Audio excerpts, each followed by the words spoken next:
So what you focus on is what you see. So I'm going to take you through a different focus on. We have had, I know my colleague Caroline has scared you, but I'm going to change the tone. I'm not going to scare you. I want to make you feel a bit happy because it's the last session. Otherwise, you will be thinking, oh, someone said, please don't go there. So I've been warned not to go there, so I'm not going to scare you. What I just want to say, in any organization, in any situation, there is something that is functioning well. Even in your teams, even with your carers, there are some carers who are doing good work. Do you agree with me? Yes. Even if with all the COS problem that we are hearing, but there are some companies that have done it well and they are doing it well. Do you agree with me? Yes. In the services that we are providing, there are some people that are providing high quality care. They are following what my brother Kennedy has mentioned in terms of customer care. Do we agree? Yes. Thank you. So we hear a lot of problems in our organizations. There's chaos, complaints, a lot of things are happening in our organizations. Sometimes we think, did I make a good choice by starting this business? Or sometimes we think we are being bewitched because of all the complaints that we get. And then my brother there from HSCPN said, how can I engage my carers? Someone said, how can I engage my staff? Here's the answer. They say the taste of the pudding is in the eating. I just want you to engage with me for a few minutes. This session takes 4 days to do. This program that I'm going to take you through in 20 minutes is supposed to be done in 4 days. So I just need your cooperation, your vulnerability. I want you to be vulnerable at the moment, and I want you to test what I'm going to take you through. It's very important for you to go through this because in Shona they say there are some who are not here. There are some who are not here. You are the leaders. What you have heard from the beginning up to this time, how are you going to implement at your workplaces when your team is not there? You are the only one from your organization who has come from this for this meeting. From the morning, you were hearing everything. Right now, what should I focus on? This session has come at the right time. And I'm going to take you through so that you can go back and implement one thing. From what we have heard from the beginning from Godfrey Mshandu, all through to my great friend, my sister, Rumbi, also my brother-in-law, Muchada. All the people that we have heard up to previous speaker, Kenneth. How then are you going to implement it?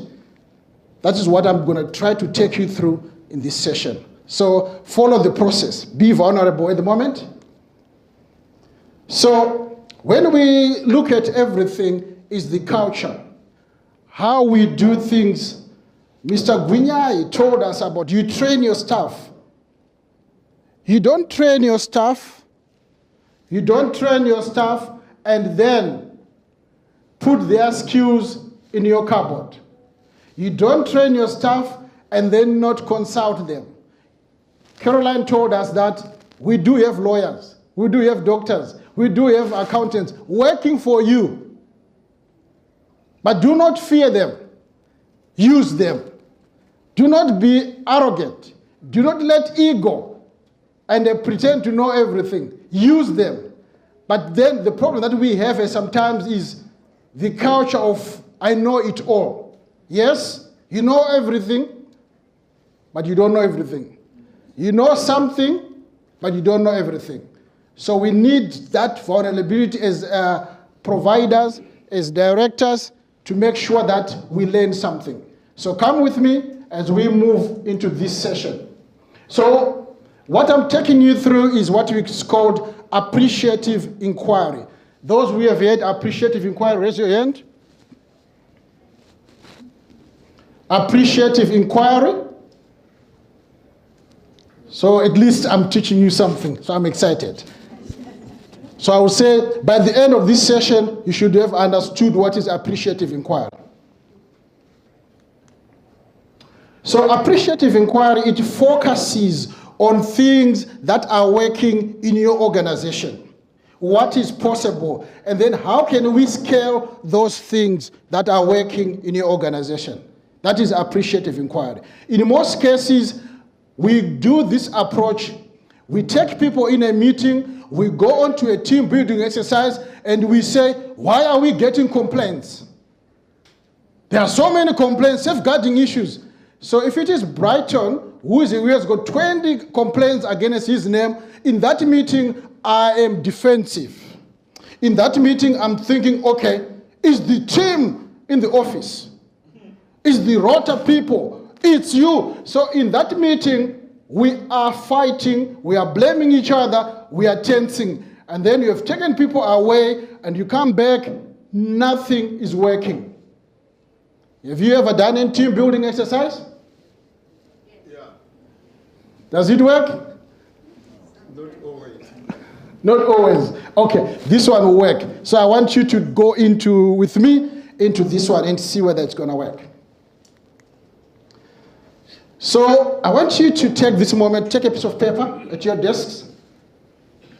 I want you to think at one moment where your organization was working quite well. Where your organization was working quite well. At its best, your team, where it provided, where it did wonders, where you were proud of your team. As you go through I want you to write what happened. So what were the forces, what were the factors that helped your organization? What was it about it? What made it possible? What is it that you want to share with us? And I just want 2 people who can volunteer to tell us this story about their highest moment of achievement, where they are proud of their organization, proud of their team. Okay.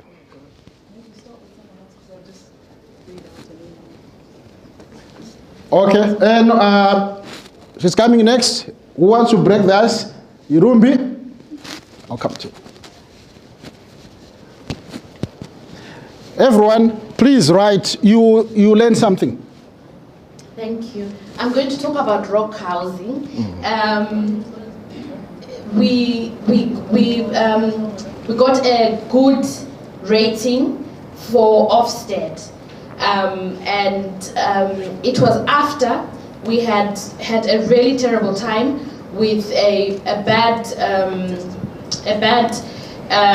inspection. Before the final inspection, it was a visit, and we'd been put on a plan, and we had stayed for about 6 months with no children and working to improve the service, to improve everything. And then the manager and the deputy manager resigned on the same day, and we had to recruit a new manager, new team, and we were able to build from zero in a relatively short space of time, take on new children, and then get a good rating for the Ofsted inspection.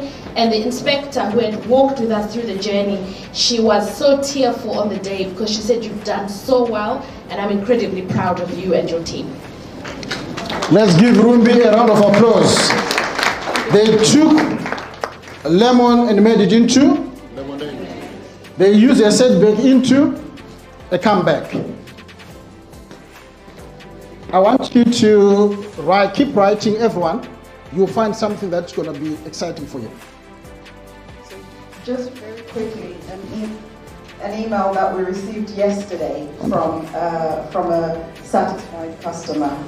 Hi Ruth, as you know, my care package has now come to an end, and I would like to express my gratitude to your team. At first, your team, myself and my wife were all on a learning curve. I've never had carers before, and your team were new to spinal patients and my wife. Well, she's never had so many people coming in and going, haha. Your team were very quick to learn about how to treat me with my condition. When hoisting me to my wheelchair, they would be sure to position me correctly and ensure that I was as comfortable as possible. When putting me to bed, they would check my body for any areas of concern, position my pillows, and again, make sure I was comfortable. When washing, they were very thorough and were treating my wounds. They were always meticulous about the treatment needed. From the first day to the last, your entire team were a pleasure to be around. I was always met with smiles and a good attitude, and more times than not, we would share some banter and jokes, making their visits even more enjoyable. You've got a great team around you, and they're extremely good at their jobs. There are too many people to name, so I won't attempt to name them for fear of missing someone out. I would recommend your company and colleagues without a shadow of doubt. Please pass on my gratitude to your entire team and thank them for their dedicated care over the last few months, the laughs, the banter, and for keeping me out of hospital. I'm really grateful to each and every one of them and appreciating everything they've done for me, especially the laughs. Thank you for everything. Let's give them a round of applause. We do not appreciate when we are appreciated. So when we are doing this session, we ask every member of your team to put a sticker on the flip chart of what they've written, of where their moment of high moments. We do that. So I would have asked you to come and put on the board if it's one team when we are doing this exercise. Now, let's go to the next one. So this is some of the things that can come out from what we have heard from Rumbi. I forgot your name? Ruth. Oh, yes, Ruth. Sorry. From Ruth and Rumbi, when people are working together, the thing that had been a high moment, trusted each other. There was clarity of roles. There was respect. I think some of those things are on your pieces of papers. If they are not, then I don't know. They supported one another without being asked. There was no competition. They were complementing each other and completing, not competing and comparing. They worked for a common goal. So these are some of the things that you see in highest moment of excellence. So I want you to go into a sleep now, but don't snore. No snoring, please. I want you to go into a sleep for a year. You have gone into a deep sleep. You are going to wake up after a year. Your organization is that organization that you were dreaming of, the best. I want you to now write down, what do you see? What has changed? What is it happening in AJ Zion? So now a year, you were sleeping, now you are awake.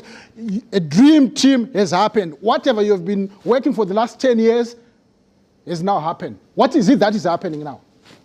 We're all working towards the same vision. Yes. Carers that we send out.